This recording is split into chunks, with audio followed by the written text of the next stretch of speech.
as we continue our series called The Way. And don't mind my Tennessee air quality experience right now with my sinuses, so trying to breathe and preach. But, man, I have been just super excited as we've been in this series to continue this conversation about the way to discipleship to Jesus. The way of Jesus is what we've been talking about over the last 8 or 9 weeks. And we're continuing that today with a very important sermon that I think is going to be vital for a lot of us, because I think all of us are affected by this. And I want to talk to you from the subject, the way back home. The way back home. And so the first part of the series, we really kind of talked about what it means to be a disciple of Jesus and what the scriptures kind of call us to as disciples to Jesus. And now we've kind of shifted modes to, okay, what are the things that prevent us from doing those things? You know, I think every person, we said this last week, every person that comes to faith in Christ, we all have great intentions. We all say, man, I love the Lord. I want to serve the Lord. I want to serve Jesus. But what does that mean in our context, right? And so now we have to dive into like, okay, what are the things, though, that keep us from really being disciples of Christ? And so today, I really want to talk about this idea of generational sin. And how many know, my wife and I are different. Like, I know that's the obvious, right? You're stating the obvious. We're different. But, I mean, like, we have some differences that when it comes to our temperament, very different. My wife is more like go with the flow. If it's last minute, it doesn't matter. You know, like, she's not really I'm trying to say this in grace. She's not, it's organized in some areas of her time management life. But when it comes to things like she's willing to drop things at the drop of a dime to either help somebody, rearrange her schedule, to do whatever, to serve somebody else, whatever it may be. It's not that I don't love people. I'm just more compulsive. Any compulsive people in the house? Thank you. Yes, you're my people, my people. I feel like I have to be in control of things a little more. Like, I feel like my schedule has to be in control. If something deviates from that, I freak out just a little bit. Anybody else have that freak out? Thank you. All right, making me feel a little bit more safer in the house of God today. So, yeah. So we're a little bit different in that. And that, we've been married almost 19 years. It still creates a little bit of tension sometimes, right? And I have to pray, like, God, help me not to be so compulsive and controlling. And, Lord, help her to be a little more compulsive, And so we're a little bit different in our temperaments in that way, right? My wife can stay at home, like, 364 out of 365 days of the year and be, like, totally fine. If I'm home more than 2 days, I'm already like, oh my, like, well, I've got to get out of here. I've got to go somewhere. I've got to go see something. I got to go. We're a little bit different in that way. When it comes to money, my wife, she grew up in a completely different environment than I did. Her grandfather was actually a child during the Great Depression. And I don't know if any of you have ever had grandparents or great-grandparents you've talked to that grew up in that era, but the way they viewed money, the way they managed money was completely different. Because they didn't have it, they kept it. They held on to it. And so he grew up in a house with 7 other siblings. There were 8 of them. And they all had to take a bath in the same bath water. Like, I grew up with one brother, and I'm going to tell you right now, I ain't taking a bath in the same bath water as that mug. You know what I'm saying? But because of that, too, like, I remember when he passed away a few years ago, we went into his house, and we're, trying to clean his house, get things in order. Went down to the basement, and I guarantee you there were hundreds of bottles of Mrs. Buttersworth syrup bottles, empty bottles. Because in their generation, you didn't waste anything. Because you couldn't afford things, if you bought something, you reused it for something else. And over the years, they had reused those bottles for whatever needs they had, whether it was farming, doing whatever. Her dad, because he grew up with that mentality, her dad did not grow up in the Depression, but he grew up under his father's experiences. When he first got married to my wife's mom, he gave her a $20 bill and said, here is a week's worth of grocery money. If it's over $20, you put it back. Like, that was the mindset. But he also built his first home debt free because he didn't take out a loan. He built it as he could afford to pay cash. Remember, he's never had a house payment in his life. So they knew how to manage money well. They saved it. And they're the people that don't look like they would have money, but they have money because they saved it, because they were wise with it. I didn't grow up with that mindset. And when you have a poverty mindset, money is emotional. In other words, money is the thing that makes you feel better about your situation.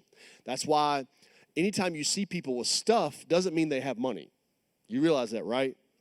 Because most of the time people buy stuff with money they don't have because that's the thing that makes them emotionally feel like they have value and they have worth. And so you grew up thinking like, man, I have to buy things, get myself things. So my mentality of money was, money's emotional and it's fleeting, so you better spend it while you got it. I remember I was living on my own. It was before I got married. I lived in an apartment. I was going to Vol State and working full time. And I remember the PlayStation 2 came out. I know, I'm dating myself, okay?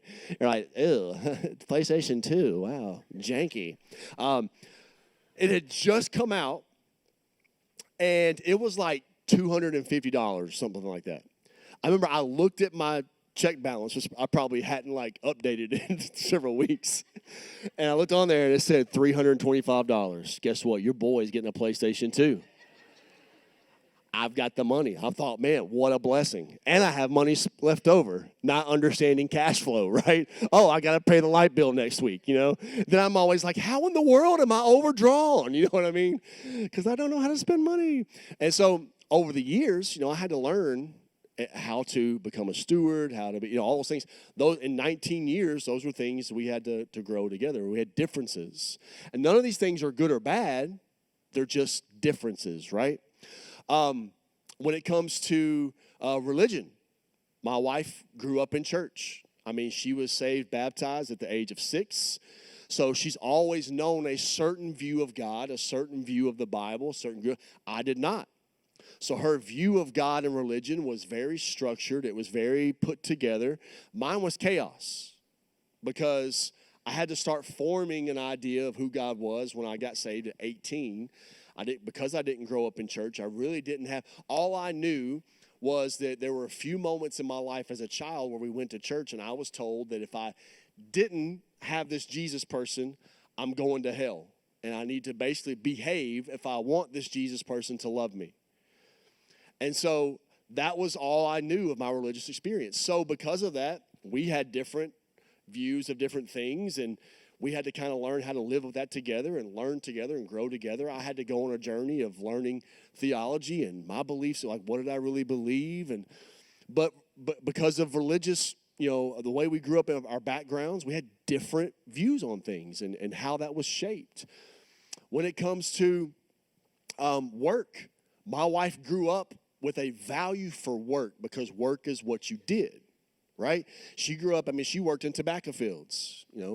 I grew up wanting to smoke all the tobacco, like her family grew it, my family smoked all of it, you know what I mean? So, it wasn't like how many cigarettes do you smoke, it's how many packs of cigarettes do you smoke a day, right?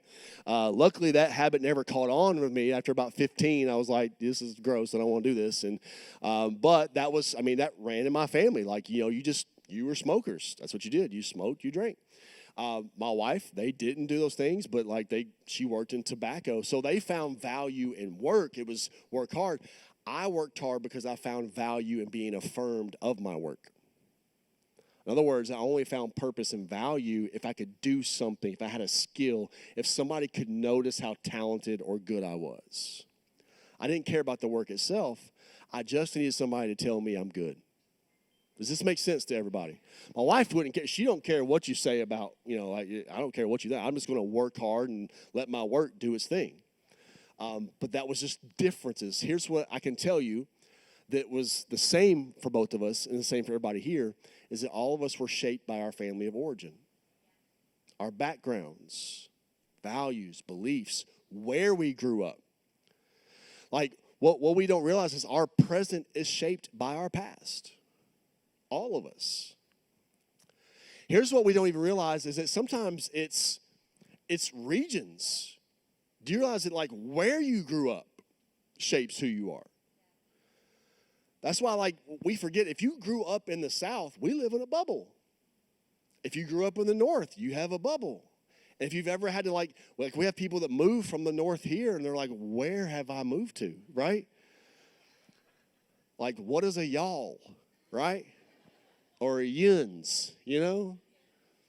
And then, like, you know, we go up there. It's like, what's a kai? I don't know what a kai is, right? So, like, we all have our experiences. And that's why I think that's one of the greatest divisions we see is, like, a lot of times what we are arguing over is family of origin, not truth.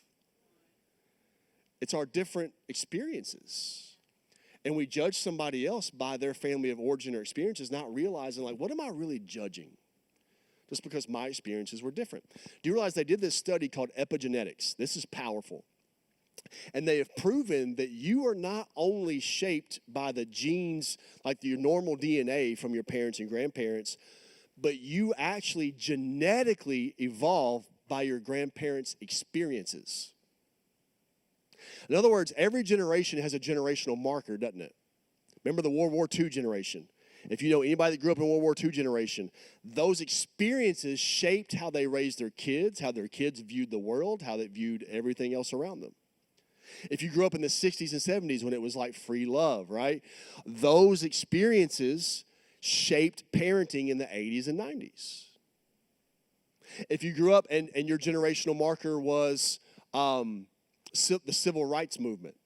And this is why I think there's so much confusion today, because if you didn't grow up in that movement, you're like, well, I mean, why are we making such a big deal about racism? Racism's gone. I mean, the civil rights movement, I mean, everybody's got freedoms now. And it's like, well, you don't realize that there are people alive today that their brothers or their uncles were hung by a tree because of the color of their skin. Or there are people still alive today that when they were kids, they could not use the same bathroom as your kids or go to the same school. And they're still alive today. If that's true, then guess what? The people who did it to them are probably still alive today. And so just because it's not your personal experience doesn't mean that the experience hasn't been felt through grandparents, grandchildren, aunts, uncles. Because here's what I'd know. I would hope to say that 99.99999% in here would say, I'm not racist. But I guarantee you, you've got that one uncle. You got that one person at Thanksgiving that one word still gets thrown around. That those few phrases still get thrown around that are from these beliefs that were shaped by where they grew up and who they grew up with. It's getting tense in here. I need some more black folk to help me out. But this it's fascinating. So whether you grew up with abuse, whether you grew up in a church home, whether you grew up with abandonment, divorce, trauma, all of those things shape not only you, but 4 to 5 generations. Think about that. So let's go back to the epigenetics conversation. Do you realize that in Holocaust survivors, they found a unique stress hormone in their body, in their DNA? They did tests. They found the same DNA in their grandchildren. Trauma was passed down genetically. How fascinating is that, right? Which reminds us that emotional pain never dies. It just goes into hiding. You ever ask yourself, like, why did I just act that way? Why do I continue to do this in my relationships? And sometimes what you don't know is not even your parents, it's your grandparents. Like you have been shaped by generations of values, beliefs, attitudes, thought processes. All of these things impact us. Here's the thing that I know, man. Like I have killed so many generational curses in my family. Man, I'm praising God today. I don't know if any of you are standing living proof that God can end it with you, right? But there are still certain things that either I'm blind to or I need Jesus to make me aware of, because here's what we don't realize is that our emotional or soul health, like we talked about last week, I think when you say emotional, the men check out because they're like, I'm not emotional. You have a soul. Believe me, you're emotional. You display it differently than women or than other people. Your soul health determines your spiritual formation. Don't miss this. And so I have to deal with what are those things genetically passed down that prevent me from becoming a complete disciple in Jesus? Because all of us have them. Because here's what you got to know. Jesus may live in your heart, but grandpa still lives in your bones. Like you still have, and I get it. Like you have the perfect family, right? They all went to church. But I'm telling you, even if you grew up in a godly home or in a good, none of them were perfect. None of them. And there was still that thing. You know what it is. I don't know what it is about you, but you know it's that thing, right? It's like, but we don't talk, because all of you still have the crazy uncle, right? You got that one person that's like, we don't talk about Bruno, right? We go to Thanksgiving, and everybody's like, yeah, how's church going? It's going, praise the Lord, but we ain't talking about how Bruno hits the sauce all the time, right? And he can't stop. But those are the things that are being passed down. And what you don't realize is those are the seeds that plant dysfunction in our kids and grandkids. And you may have cut down some dysfunctional trees, but you still have some seeds that got to be uprooted. And so I tell my kids, I actually had this conversation with my oldest daughter recently. I said, listen, I want you to know I've killed a lot of generational curses for you guys. I mean, abandonment, divorce, abuse, addiction, all of those things. It ended with me. I said, but I'm in my 40s and I'm still finding things that I still need to eradicate. It's the small things that lead to the big things. I shared some of that with you guys last week. But I told her, I said, you're going to have to continue to kill this off. Because if you don't, just like you can kill generational sin, you can also replant it for their generations. And that's the conversation I've been having with her, because here's the problem with most of us is that we avoid dealing with past dysfunction by medicating with the drug of distraction. We just distract ourselves. I'll just stay busy enough. It'll take care of itself. That's why a lot of marriages, after about 10, 15 years, kids are starting to get older. You have just busied yourself through life, and now, that's why COVID brought so much divorce. Because now you are forced to actually stay home and have conversations. And people are like, I don't know this person. Because we usually stay busy enough that I don't have to talk to you. And I don't have to deal with the things that we really need to argue about and talk about, but we don't talk about those things. Does this make sense to anybody? And so the conversation I've had with her is like, hey, you're going to have to continue this thing and help break curses for your children. Because if you don't, it's those small things. It's the seed of bitterness that create trees of divorce down the road. I told her, I kind of confessed this last week, that, hey, I grew up with a tendency to be manipulative and lie because that's what was passed down to me. I told her, it's like, if you don't break that curse, yes, I broke the curse of divorce, but you could reopen that down the road. If you grow up and don't kill that curse, you're going to plant that seed in your relationships, and one day it's going to cost you. Those are the things that we don't have to have conversations with our kids about. We just think, man, okay, if I can keep you from misbehaving, you're going to be okay. No, there's still, how many of you know you don't have to teach kids to sin? If you are a parent of a child older than 2, you have seen sin manifested in the flesh. Right? You don't have to teach a kid to say mine. No. Rebel, run the other way. It was funny. Jason Williams, he's a drummer. He's also a police chief. He's a grandpa now, so we call him Papa Chief. And he loves it when you call him Big Papa. But anyways, so he last night he comes in, and he's even grumpy grandpa a lot of times. He plays the drums, and he looks like he's having a good time, but he's grumpy grandpa. And he come in and he's like, man, my grandson decides that 3:30 a.m. is now the new 8:30 a.m. So he was up with his grandson. And I was like, see? I was like, he's already got you. See, you know what your kid didn't do? He didn't wake up and go, I'm so sorry to disturb your sleep. I'll go back to bed now. No, that child looked at him and said, look at me. Look at me. I'm the chief now. I'm in charge, Gramps. You're going to stay up, bro. And all of us have been there, right?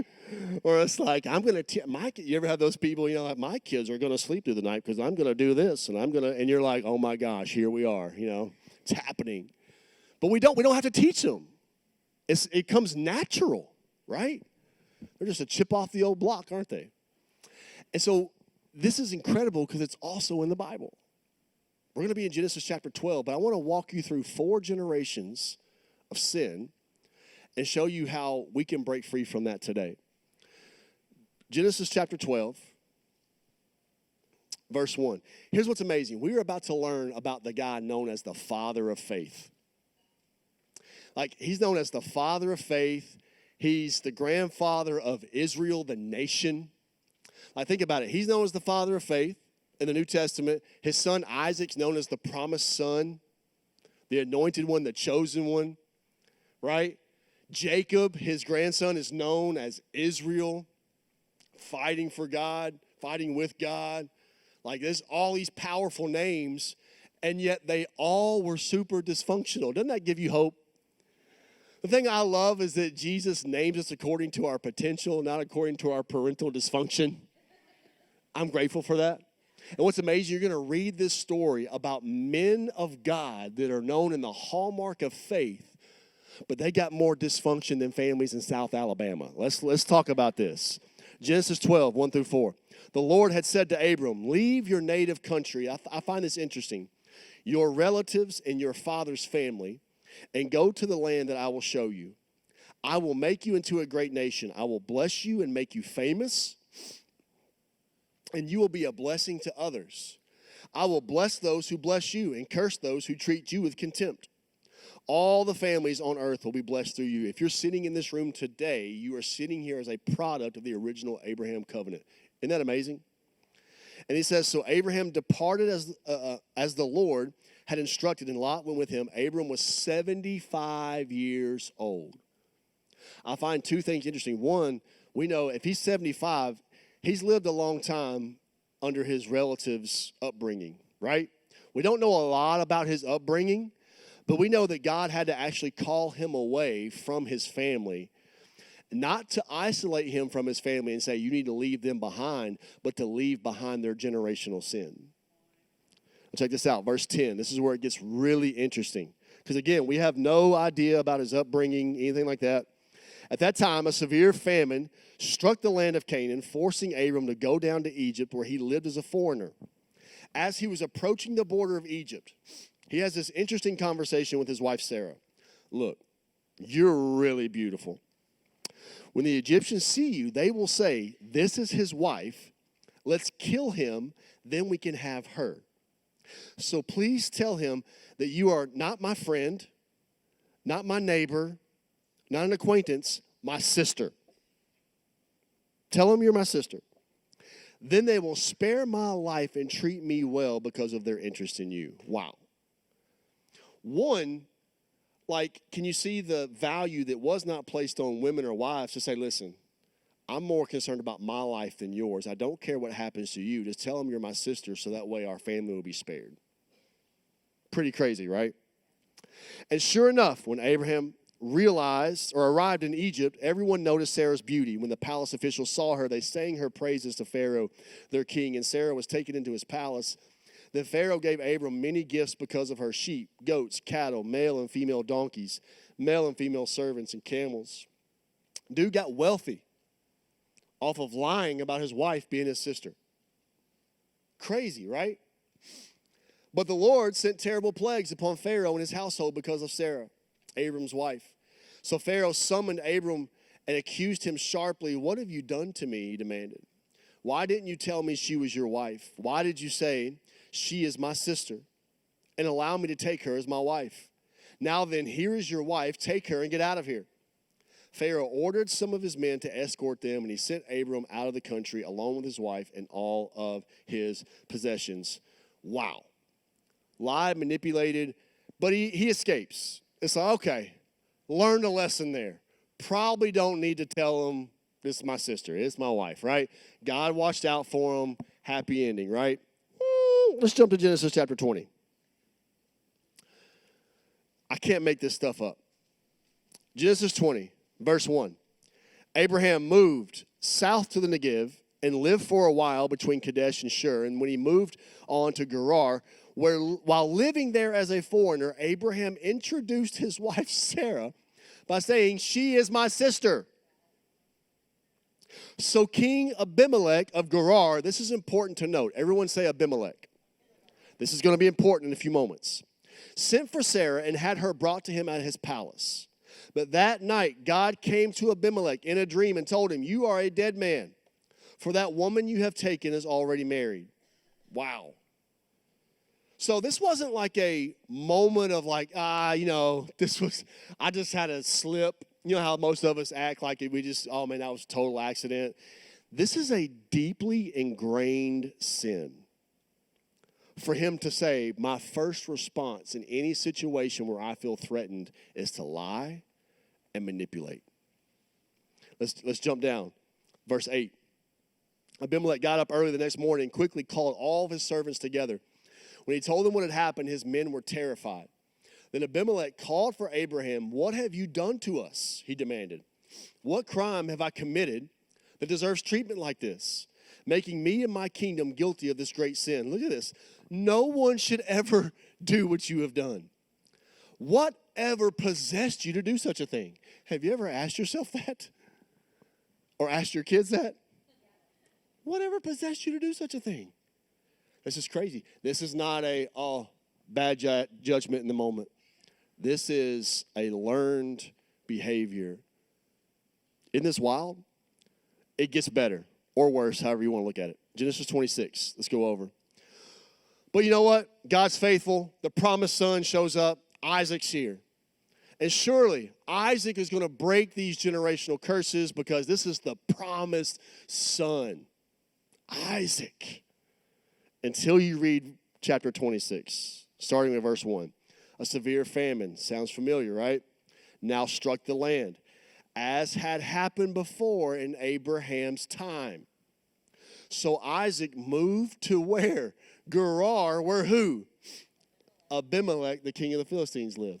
Same king. Remember, this was before Isaac was born when Abraham encounters this king. Now Abraham's dead. And Isaac moves to the same area, and Abimelech is still king. Check this out. The Lord appeared to Isaac and said, "Do not go down to Egypt, but do as I tell you to do." Let's jump down to verse 7. When the men who lived there asked Isaac about his wife, Rebekah, he said, "She is my sister."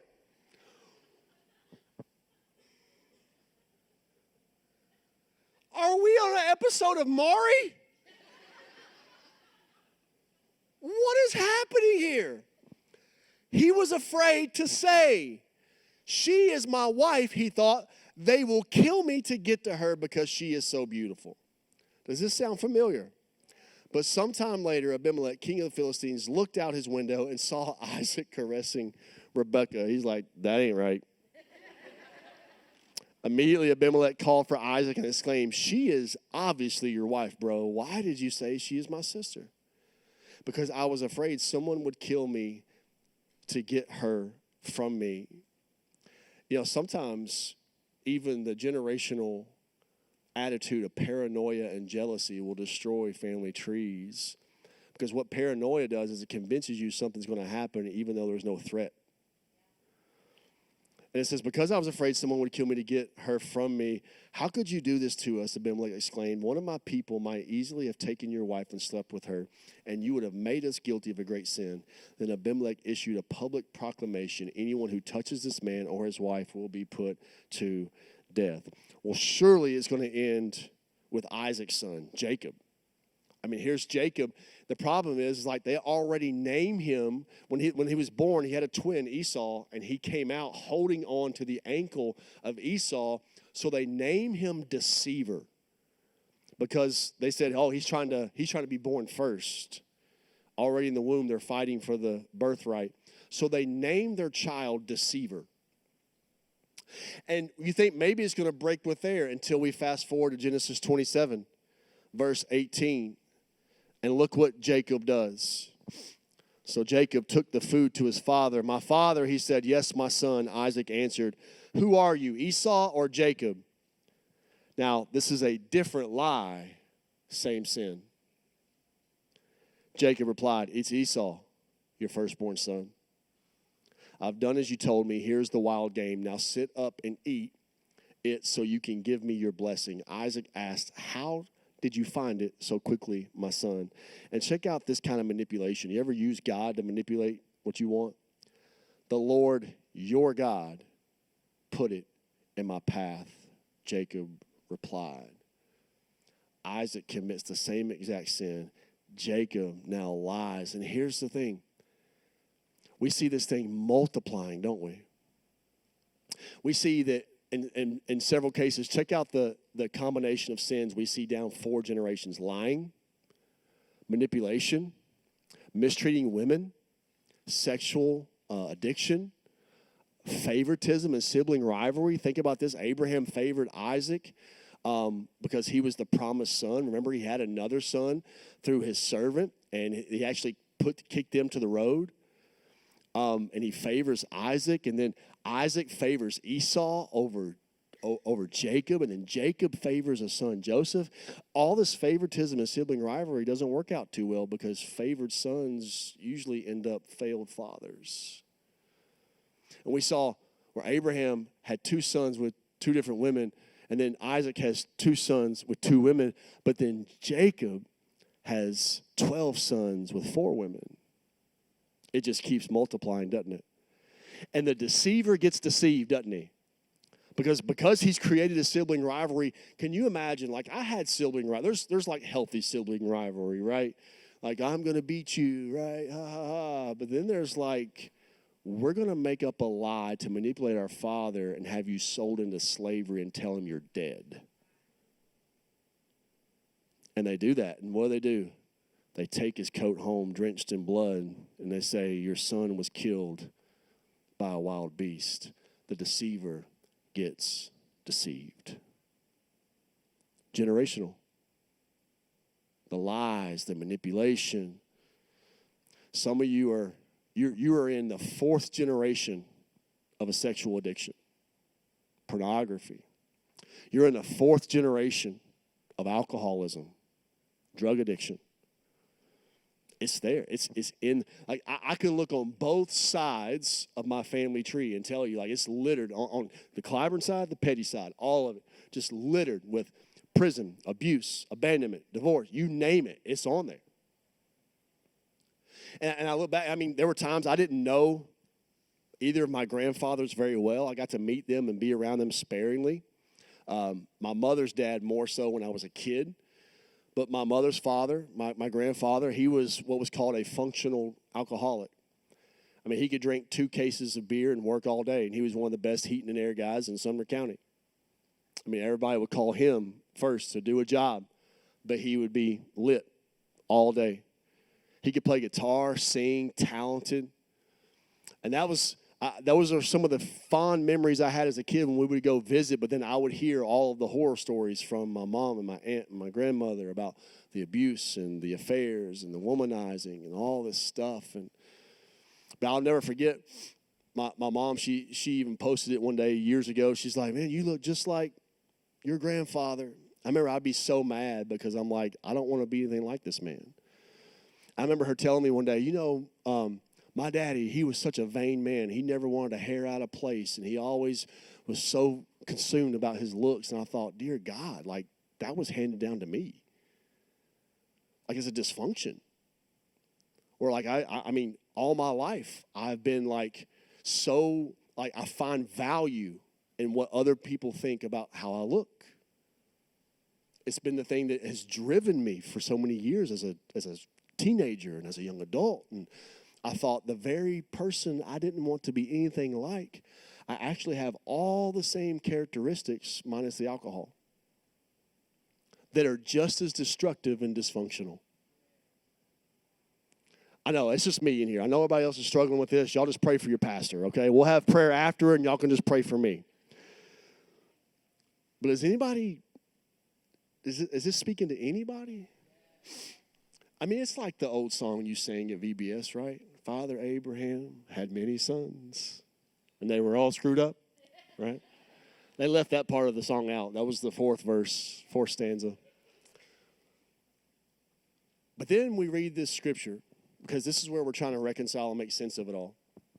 It's actually one of the most quoted verses ever in the Bible. And it's found in Exodus 34, 6 and 7. This is what it says. It says, the Lord passed in front of Moses, calling out, Yahweh, the Lord, the God of compassion and mercy. I am slow to anger and filled with unfailing love and faithfulness. I lavish unfailing love to a thousand generations. I forgive iniquity, rebellion, and sin. But I do not excuse the guilty. I lay the sins of the parents upon their children and grandchildren. The entire family is affected, even children in the third and fourth generations. Wow. Now, the rigid religious person would say, see there, like you're being punished for what your grandfather did. And that's not true. To understand this text, you have to understand context and what God is really trying to say.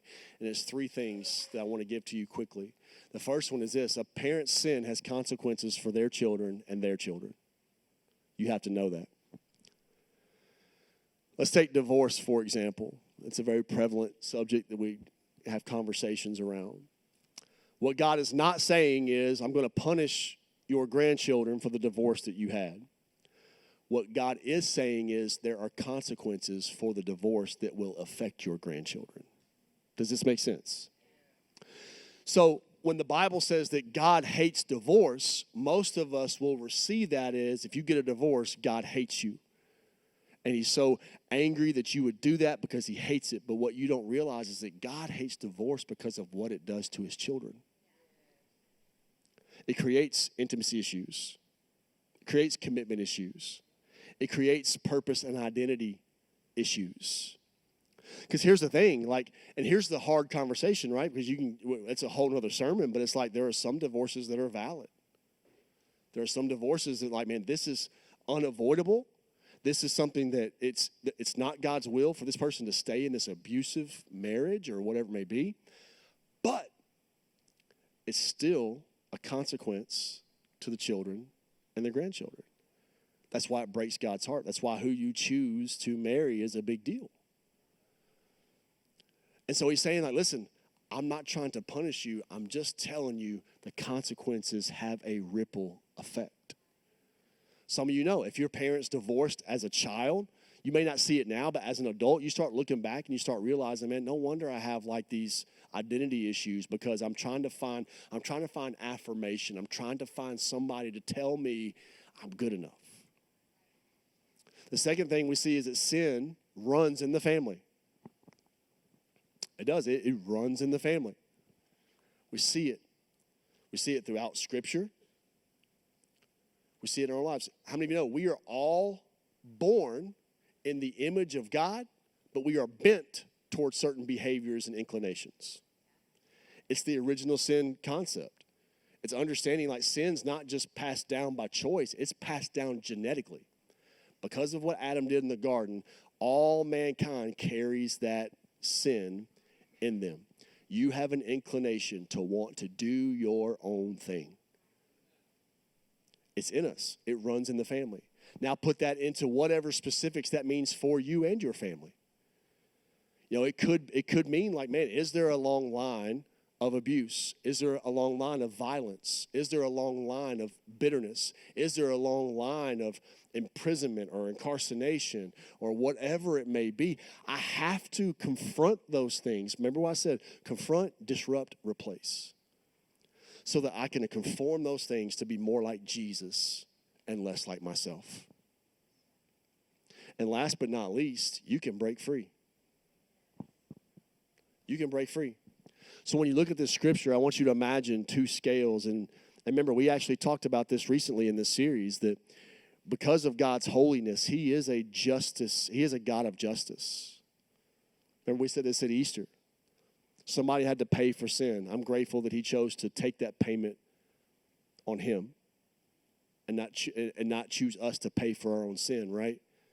So he's saying, like, listen, I still have to, exhibit justice because that's who I am. I'm a righteous, holy God.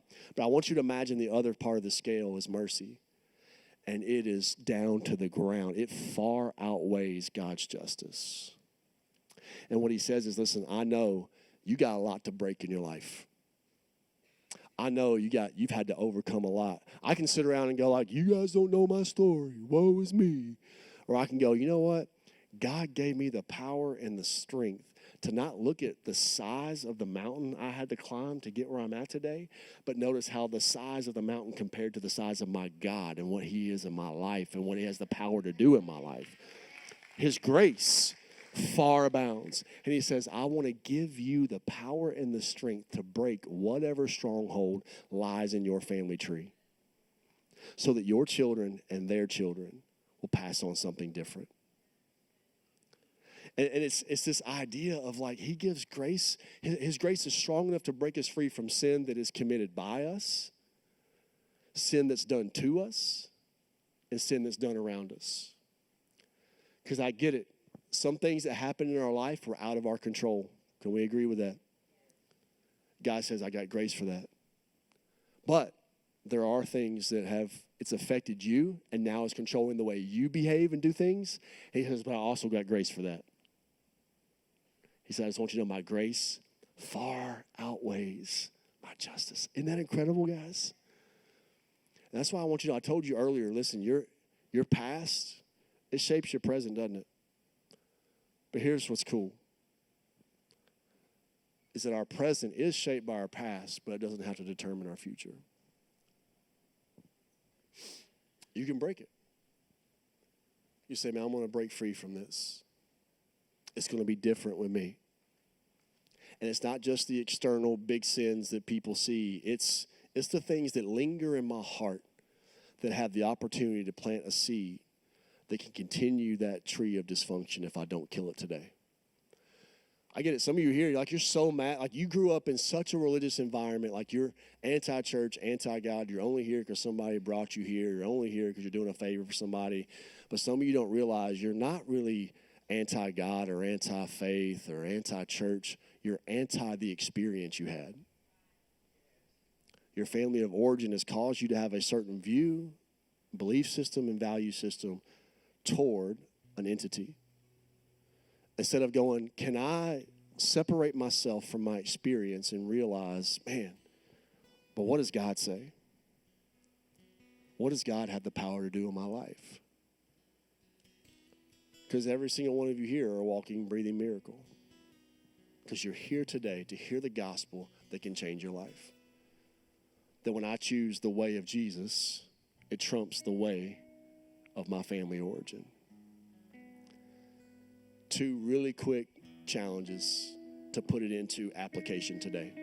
And I get it, like a lot of us, we ain't got time to do this stuff. But maybe, just maybe, somebody will say, I'm willing to do the work. I'm willing to take this challenge because I do want God to reveal this stuff into me.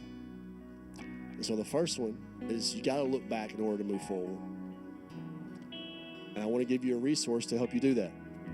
You got to look back in order to move forward. They're going to put this resource on the screen. If you have your phones, we have what's called a QR code. You can actually go to generationchurch.me/the-way-source resource. It's also going to be on the app. But if you just want to scan this QR code, it'll take you to this resource. It's called a geniogram.